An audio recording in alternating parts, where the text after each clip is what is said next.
Hey everybody, this is Cameron. I'm going to tell you the secret behind the secret. First, let me start with a quote from someone everybody seems to respect for some reason, Albert Einstein. Actually, I don't know the exact quote, but he said something to the effect of, a genius is somebody who can make something complex seem simple. Yeah, maybe. But how do you make a turbine jet engine simple? It's not simple. It's complex. You could maybe reduce some of the principles of how a turbine engine works into simple terms. But that's like saying make a skyscraper complex, or make a skyscraper simple. Make a, take anything complex. Take a Patek Philippe watch. Look at the back of a Patek Philippe watch. Would you look at that and be like, wow, that's very complex, that's not genius? No.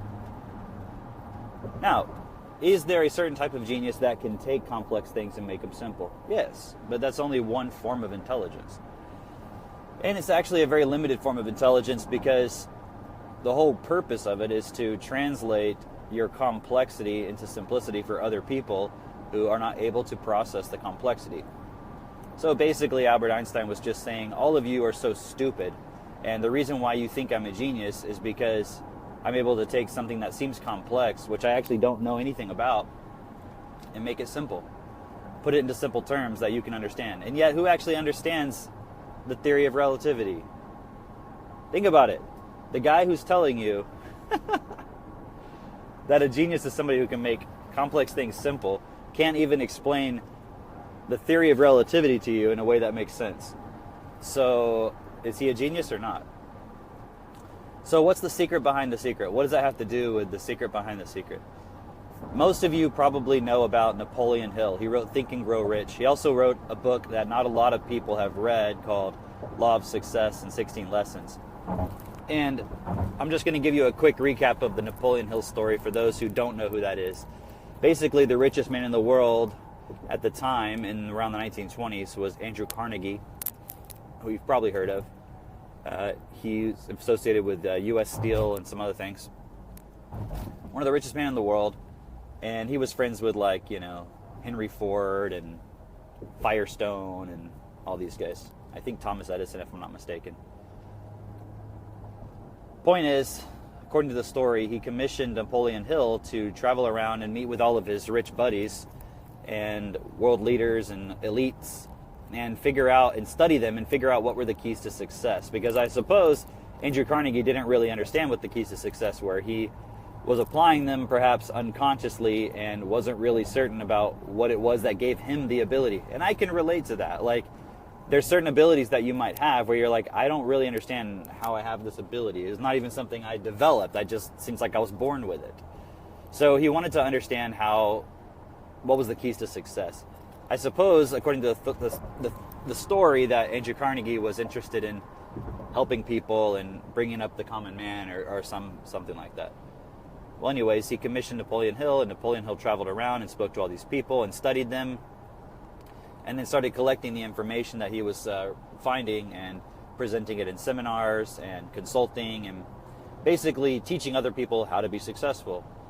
And there was, according to Kevin Trudeau, a story where Napoleon Hill was on a recording at a Chamber of Commerce, and it was recorded back in the day. And Kevin says that he listened to this recording, although I don't think it's been released, where basically Napoleon Hill was sharing his findings with the Chamber of Commerce, and at the time it was like the U.S. Chamber of Commerce, where it was like all the top leaders in the industries.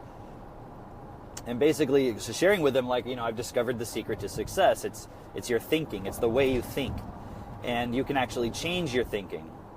And if you change your thinking, you can become more successful. And so, according to the story,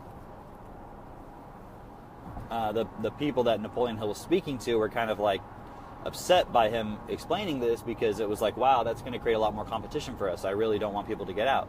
And apparently his books were censored and kind of filtered, and so Think and Grow, which apparently doesn't contain everything you need to know. But the point is that when Napoleon Hill shared this secret with the successful people and they got upset with it, and I guess expressed their displeasure to him, he said, look, you don't have anything to worry about because everybody I share this secret with, very few people actually apply it. Very few people are actually able to take it on and do anything with it. So there's really nothing that you need to fear. Although Napoleon Hill, I think, was very interested in sharing this information with people. Well, fast forward, that was 1920, so that's almost 100 years later now. So fast forward to today, and as you can see, there's very few people who are very successful in this world, and mostly a lot of people who are in poverty, and a few people who think they're doing well, but are just living a middle class or upper middle class life, who really don't even know what real luxury is. And so we still have a world that's no different than the 1920s. The only difference is that there's more technology, and one big fundamental difference is that there's more communications technology, so I could be speaking to you live on a Sunday morning explaining these things, whereas if you look at Napoleon Hill back then in the 20s, he was doing it in secret, and there was barely any effective recording technology back then. So now I can just speak my mind, and people can watch it, and you can share it. So Napoleon Hill discovered these secrets that you change your thinking, you can change your life. You can change your thoughts towards ones that make you money, then you make money. Yeah, it seems kind of obvious, actually. But what I want to share with you is that the secret behind the secret is actually much more fundamental and something you can actually do something with. Anyone can do something with this. Not anyone can do something with the concept that you change your thinking, you change your life, because you don't even know where you're thinking. Let me ask you a question. Where do your thoughts come from? You don't know. And I talk to people all the time and ask them this question. People who you would consider successful. People who present themselves as knowing how to make other people successful. And I ask them, where do your thoughts come from? And they say they don't know. They're like, everybody says either I don't know, you got me there, or two, I never really thought about that before. So let me get this straight. You're saying that the secret to changing your life is changing your thinking, but you don't know where your thinking comes from. That'd be like saying the secret to a good lasagna is the right tomato sauce. Oh, really? So where do you get the tomato sauce from? I don't know. It just arrives at my doorstep magically. It's like, okay, that's not really going to help anybody else, because unless you were born into an environment where you basically were exposed to and downloaded an effective thinking process from those around you and in your environment, you're not going to be able to do it on your own. Because here's why. Think about it. So let's say we accept the premise that if you change your thinking, you change your life. All right, so Napoleon Hill was right. But you don't know where your thoughts come from. How are you going to change your thinking? So where do your thoughts come from? Let me tell you about another guy that you probably have never heard of. All right, so very few people have heard of Napoleon Hill.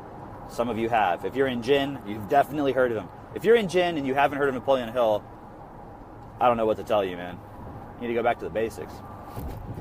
But you're in Gin, let's say you've heard of Napoleon Hill, or you've been in success things and you've heard of Napoleon Hill, you've heard of Law of Success, you've heard of Think and Go Rich. But you're still struggling because you can't change your thoughts. You think you can, you change them for a little while, but something comes along and sidesweeps you, and suddenly you're back thinking the way you were before. And if you're really honest with yourself and you look deep within yourself and you admit to yourself, you know that you're the same person you were 5, 6, 7, 10, 20 years ago. You're no different. You haven't changed your thinking. All you've done is change the outward appearance so that other people think you're thinking you differently. That's really easy to do. That's called acting. It's like when you ever seen like these interviews with celebrities, with like Brad Pitt or whoever, where it's like you watch these interviews with them where they're just sitting down being themselves and they seem like total idiots. You're like, what is, they almost seem like there's something wrong with them a lot of times. It's like, what is wrong with these people? They don't seem very intelligent.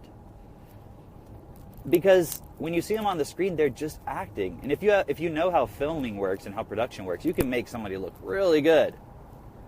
So acting is a skill. You can learn to present yourself a certain way. And that's what a lot of these positive thinkers do, is they present themselves as happy and knowing things, but they don't. They haven't really changed internally. That's why their lives keep falling apart.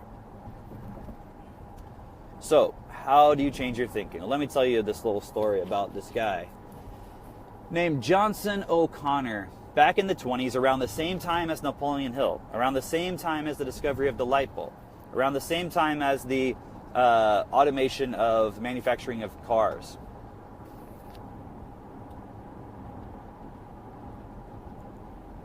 Yeah, I agree with that statement, Eros.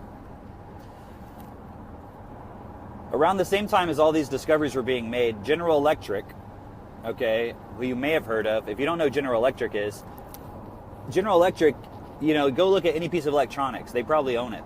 GE.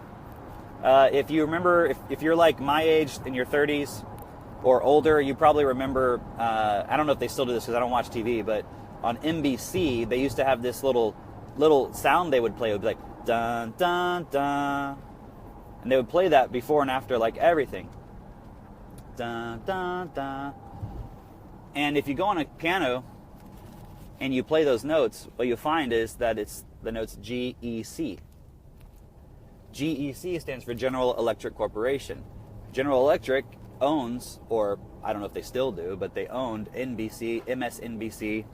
GE also manufactures weapon systems for the government. They have their hands in a lot of different stuff. They're an energy company, and they're an electronics company, and a technology company. They manufacture lots of stuff. Well, guess who started General Electric? General Electric was the merger between two companies. One was, I don't remember the name of it because it's something you probably don't even know of. It's like Midwestern Electric or something like that. And it was a merger between one gigantic company and another company called Edison Electric. So General Electric is the brainchild, so to speak, of Thomas Edison. It's the continuation of Thomas Edison's company. It's one of the biggest companies on the planet, and if you go look it up, I think there's only like 5 companies that are bigger than GE, and they're all like Chinese industrial manufacturing companies.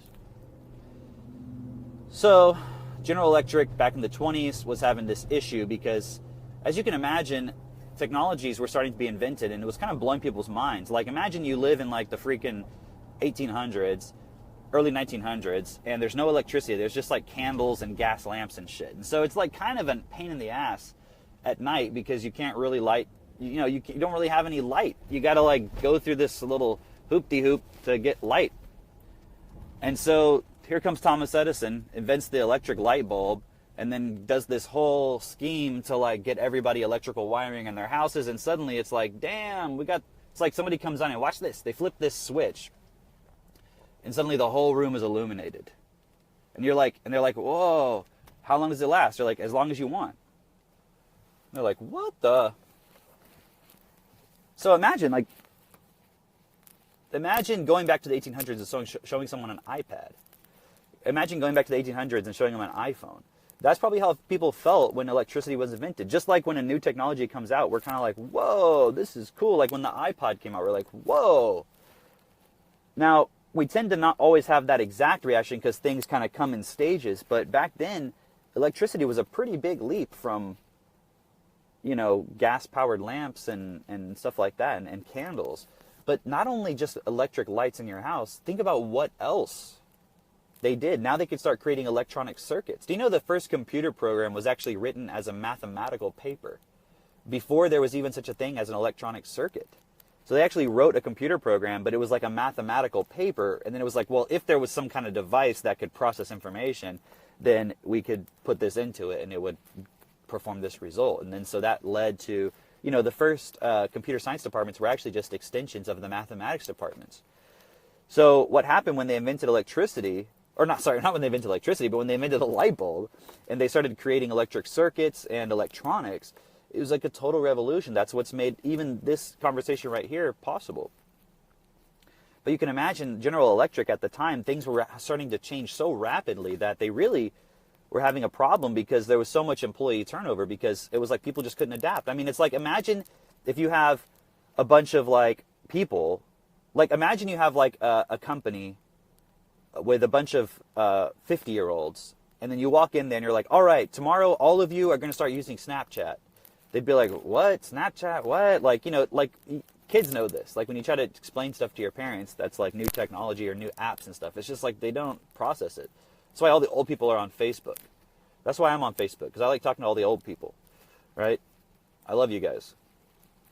All right, so General Electric had all this employee turnover, and they had a problem. So they hired this guy named Johnson O'Connor. Johnson O'Connor went to Harvard. He was a researcher, I believe, for the military. And his forte was psychometrics, which is like, if you join the military today, like I was in the military, and like as part of my application process to the Air Force Academy, I had to like take all these tests. And some of it was more like intelligence stuff, but some of it was just fill out this questionnaire and we'll determine like what's a good role for you. So it's kind of a formality when you're applying to the Air Force Academy, but generally in the military, if you're like a new recruit, they are looking to see, like basically here's what it is. You fill out this questionnaire with all these questions, and we're going to basically assess you, and we'll know what's the exact right position that'll make you the happiest and you'll be the most effective in. And that'll actually increase our effectiveness as a military. And companies use things like this. It's called psychometrics. So this guy, Johnson O'Connor, was like I want to say he's like kind of like the father of it. He was like one of the pioneers. He was like somebody who was really, really good at it. And instead of being in the universities and all that, GE brought him into the fold and gave him like a whole bunch of money, and he started something called the Human Engineering Laboratories. And they have laboratories all over the country. And they still have ones today, but now it's under the Johnson O'Connor Foundation, and it's no longer a part of GE. So that was like, I think in the 70s when he died, basically. They started a foundation to continue some of the research. And I actually have access to all the research. I know the head of the research department at the Johnson O'Connor Foundation. I corresponded with him many times. I have all of the research. I've read all of the research when it comes to what I'm about to tell you about. And basically, this is what happened. Johnson O'Connor started doing all this testing, and at his laboratories, he would have people come in and take all these series of tests. And what they were doing was testing every single human aptitude they could find, like even stuff like your dexterity with using tweezers. Your ability to every human aptitude. Plus, they would ask you all kinds of questions about your life. And so they would basically measure every single possible thing they could think of that they could measure in terms of a human being. And that way they were trying to figure out, well, here's the why they were doing it. General Electric said, Johnson O'Connor, please help us find the key to making our employees adaptable. Help us find the answer. Because they didn't want to just keep firing people and hiring people every time a new technology came out, or they needed to have more innovative people. People could adapt and think about this new technology and create something new with it. So that's why he started doing all this, and they obviously invested a lot. And in my opinion, this is one of the reasons why General Electric is one of the biggest companies on the planet, has become so powerful, because they actually figured out the key. It wasn't just change your thinking, change your life. It was like, hey, how do you actually change your thinking? Because adaptability is changing your thinking. Being able to learn new things equals changing your thinking. Consider what I'm saying.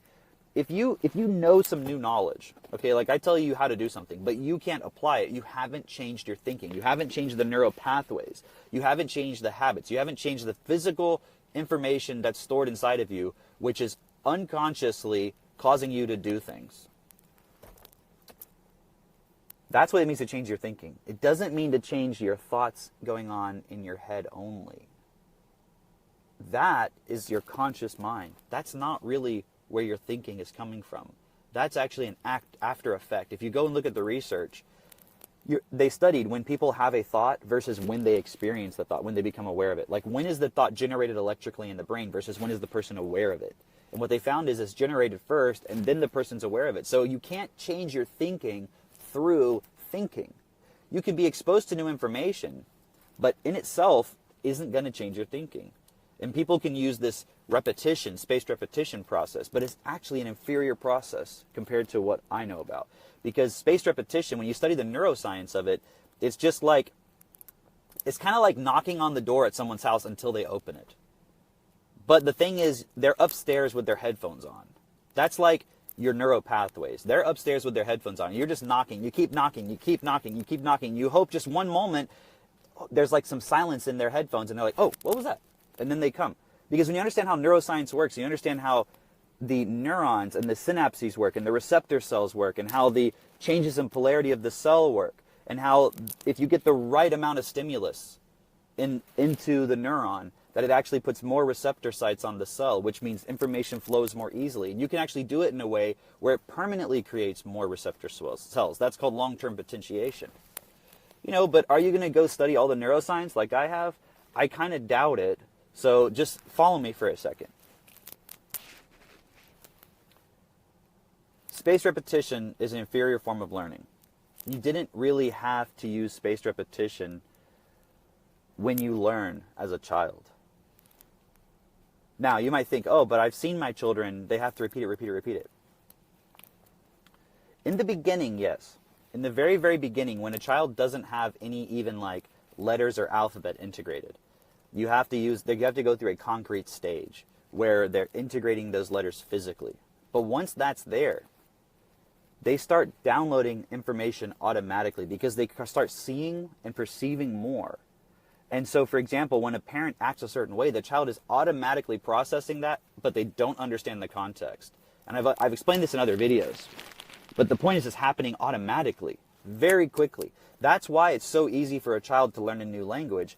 But if you are an adult and you try to use spaced repetition to learn a new language, it doesn't really work. What's the best way to learn a new language? Is to go put yourself into that country.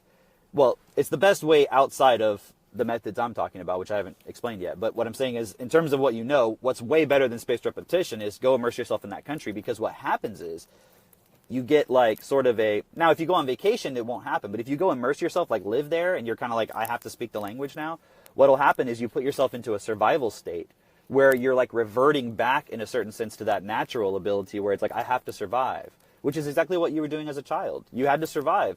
In that environment, you had to download information to survive, because if you didn't behave the way you were expected, there would be consequences.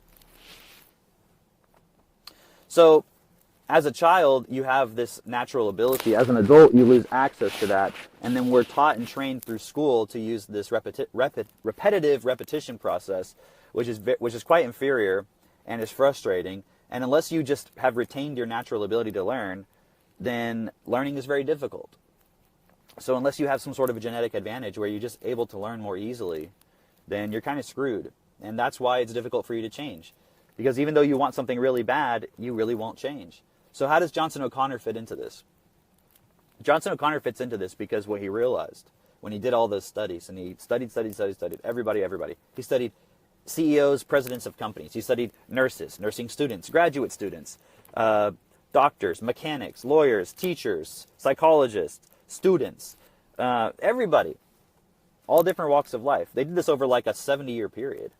But it was very evident in the first 5 or so years of the research what the answer was. They just kept doing more research to try to invalidate what they found originally, which was that the one thing that everybody had in common, whether you were a nursing student who was successful in your nursing career. For example, what they did was they would study a set of students who were in nursing school. And then they would study them after they graduated and went into their careers and how long they lasted in their careers and so forth. Or whether they even graduated or whether they even got jobs. And what they found was, and they did the same thing with people who were studying, doing business degrees, or people who were studying to be managers at companies, or who wanted to be executives in companies.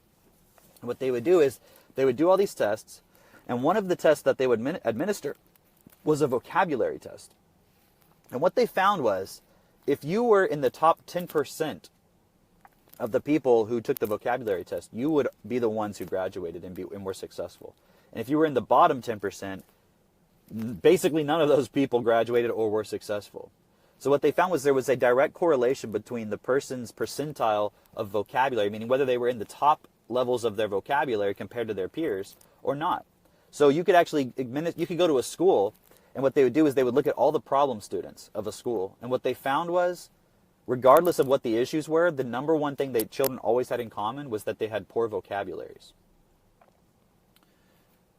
When they found people who dropped out of school, it was poor vocabularies. When they found people who got divorced, it was because their vocabularies were not the same level. They had incompatible vocabularies.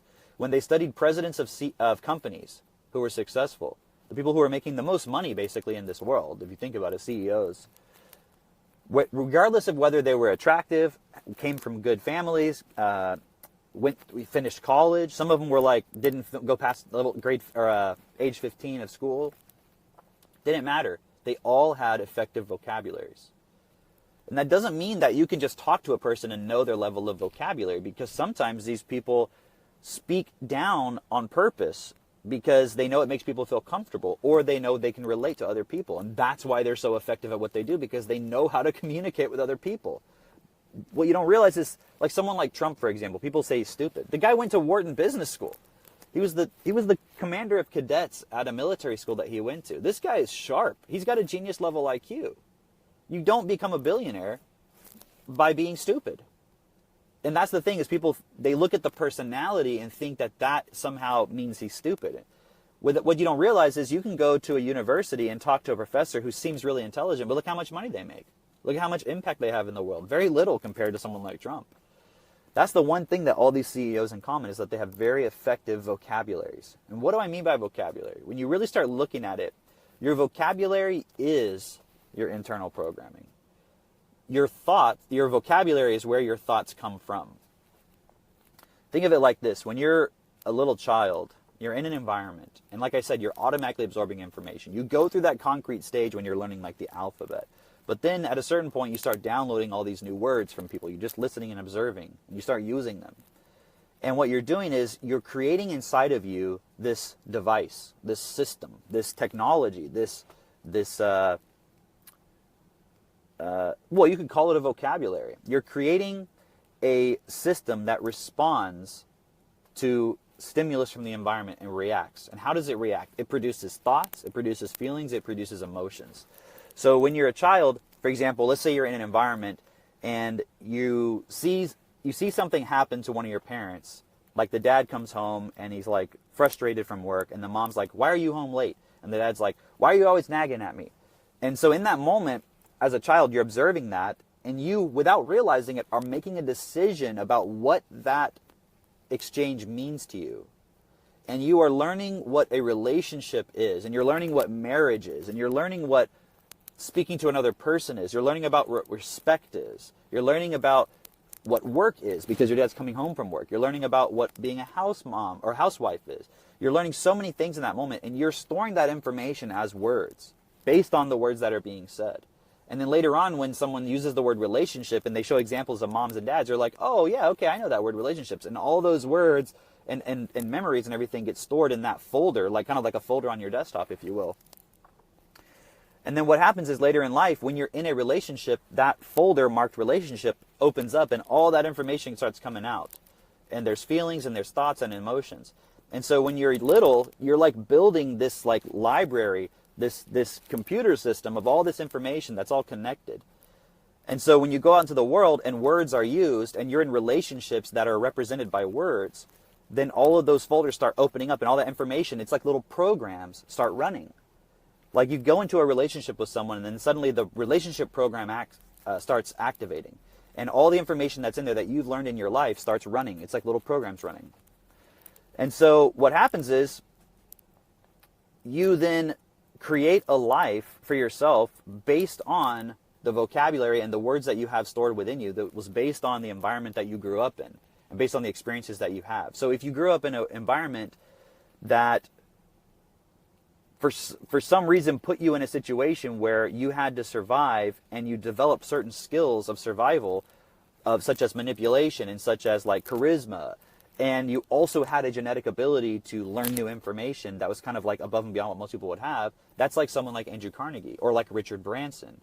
Now, someone like Bill Gates, for example, grew up in an environment where he grew up into a relatively elite family. So he was exposed to a lot of information, plus he had the genetic advantage of being able to learn new information. It's kind of like some people are born with an ability that would be like a defense shield. It's like they just retain that natural ability. It's mostly due to how their vocabulary was structured when they were little, but it's also due to who their parents were and whether their parents were very aware. Because if their parents were very aware and specific about how they interact with their child, that'll have a profound effect on the child, where the child will develop more self-awareness. If the parents are not very self-aware, the child will not develop much self-awareness.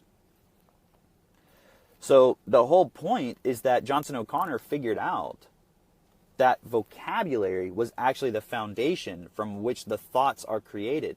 Because, yes, Napoleon Hill was right. If you change your thinking, you change your thoughts. Meaning the most successful people think differently than everybody else. But why do they think differently? That's what Johnson O'Connor figured out. Because they have a more effective vocabulary. Now, problem is, until now, nothing has been done with that information, really. In fact, the school systems already know about it, but look at the school systems. They don't really emphasize vocabulary very much. Children learn a few words here and there when they're in 1st through 3rd grade, but after that, it's pretty much, they just expect you to know how to read effectively and how to process information.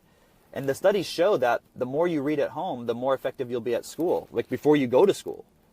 So pretty much the school systems are not actually teaching children anything. They're just filtering out the ones who already have an effective environment at home and rewarding them for that. And so they're putting those children into the elite positions like doctors and lawyers and so forth.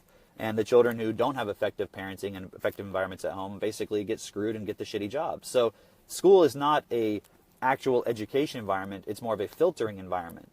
It's more of a way of identifying who will memorize and learn the information that we want them to learn that will hold the system in place, such as doctors and lawyers, etc., and who will probably not be able to do that and therefore will be the workers. It's just like Brave New World, where they have like alphas, betas, gammas, etc. It's the same kind of thing. And so the real point I want you to consider is that if you're trying to change your thinking, but you don't know how to change but you're not changing your vocabulary, now it's not as simple as just use new words. Because if you don't have access to how to actually reform your neural pathways, like you did when you were a child, you're kind of screwed.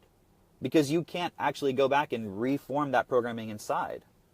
All you can do is do things that temporarily, you can speak different words, but speaking a new word is not the same thing as living it. When you build your vocabulary effectively, it will have an immediate result in your environment. As soon as you go into a new environment, you will see the effect of it. Immediately. So unless you know how to do that, you're kind of in a situation where you're just fooling yourself by telling yourself, oh, I'm improving, but the results are not evident. And what will happen is a lot of people just won't be aware of what their full potential is at the moment based on their base level of programming. So you'll have someone come along and encourage them. And then what they'll do is they'll start acting according to what they're really programmed as because they'll change their environment. So when they change their environment, suddenly they're into an environment that they're actually capable of dealing with. It'll seem like the result is different, but it's actually just a different environment. The question is, how can you go into an environment you actually feel uncomfortable with, but prepare yourself in advance so that when you go there, you're a new person and you can actually integrate into that environment effectively. And that's what being able to effectively integrate new vocabulary will do for you. And that's what we do with TechnoTutor. We actually change the vocabulary for real. Not just up here where your thoughts change and you're just telling yourself new ideas, but you change it at the level of where it really counts, which is the unconscious competence. Because when you do that, then when you go into your environment, the environment around you actually starts changing. People interact with you differently.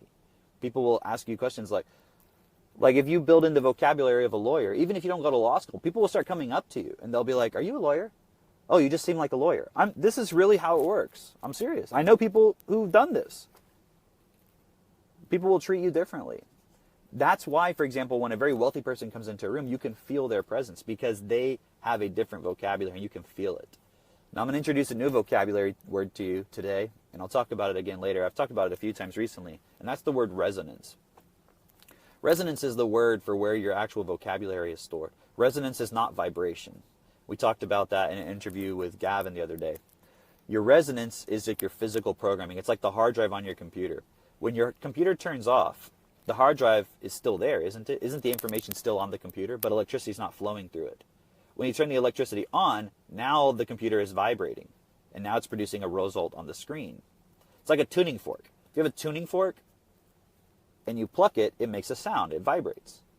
But when it stops vibrating, the vibration is gone, but the tuning fork is still there. You pluck it again, it'll make the same vibration. Why is that? Because the tuning fork has a certain resonance. It's a certain physical structure which causes it to vibrate at that rate. You have a resonance. We already know this. You have a vibration, but you don't actually have a vibration. You just vibrate, and that causes a vibration. You have a resonance. You have a physical structure inside of you. that resonance, that is your vocabulary. Because we know words have certain frequencies. Words have a resonance. Words have a physical structure. When you study the neuroscience, when you look at a word, certain neurons in your brain activate. So each word, each letter, each shape actually has a physical representation in your brain that activates. So you can look at a brain of firing and say, that's the letter L, that's the word cat. It actually changes the architecture of your brain when you learn new words. But if you don't know how to really learn and get to the unconscious competence with a word, you're not really changing the neural pathways. You're just memorizing things for a short period of time. And you have to really put a lot of energy and focus into that. And the moment that something comes along in your life that distracts you, like there's a death in the family, or someone yells at you, or a client yells at you, or whatever, or someone says certain words, I guarantee you I could talk to you, any of you positive thinkers, I could find words that would trigger you and upset your positive state, because that's how it works. I just have to find the right words that would trigger you, because you don't have a completely effective vocabulary.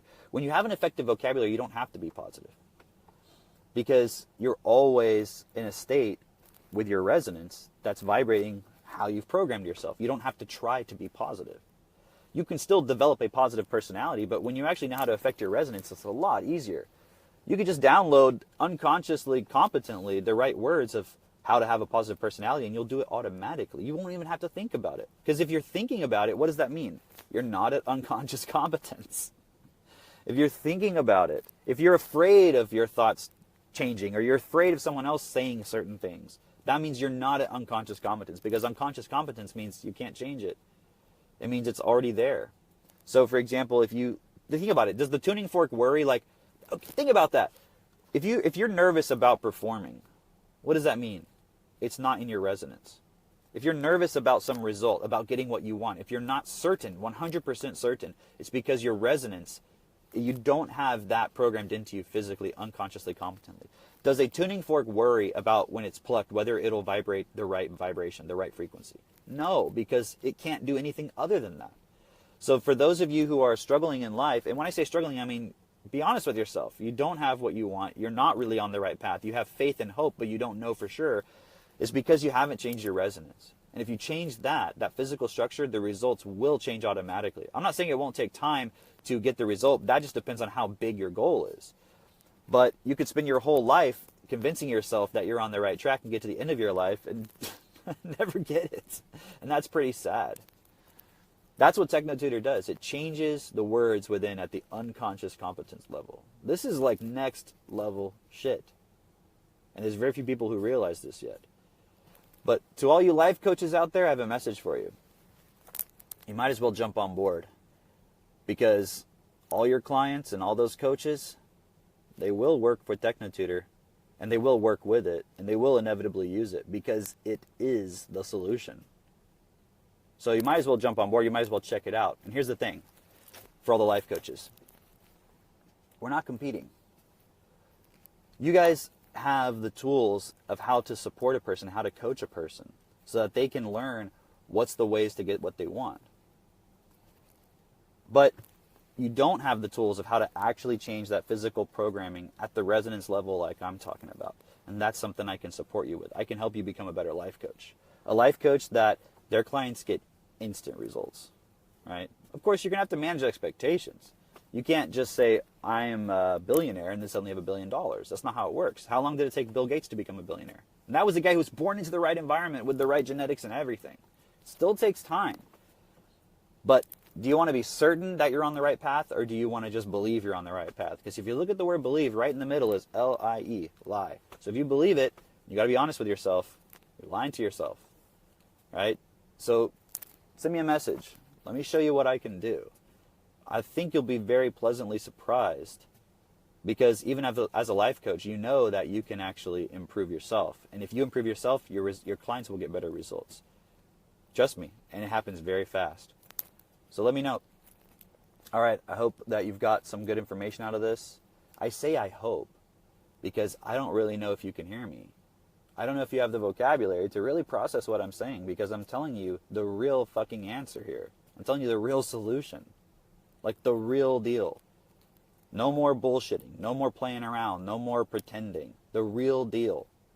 And if we work together, we can get this world to a place of,